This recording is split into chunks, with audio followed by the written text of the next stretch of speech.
සිව් දෙසින් සිව්වනක් රුවන්වැලිසේ වන්දනාව.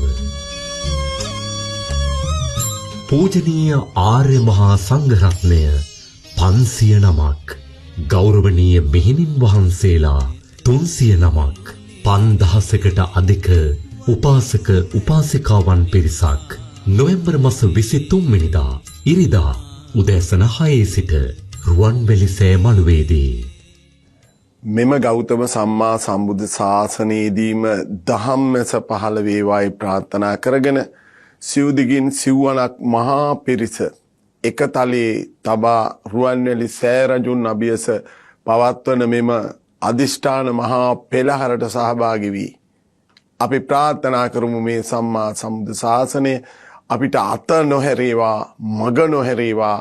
මේ ශාසනයේ තුලදීම දහම් සිත් පහළ වේවා, දහම් මැස පහළ වේවායි ප්‍රාර්ථනා කරන්න ඔබලට ගෞරවයෙන් අපි ආරාධනා කරනවා.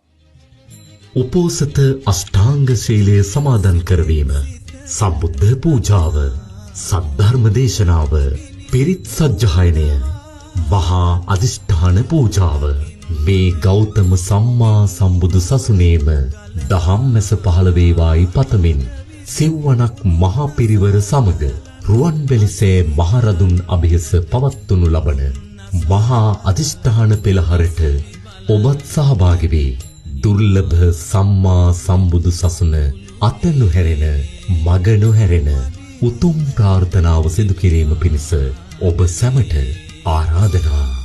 සංවිධානය බණ්ඩාරගම කිඳිල්පිටිය බෝධිපාරමී පදනම. සදැහැති මාධ්‍ය අනුග්‍රහය ප්‍රඥා ටීවී.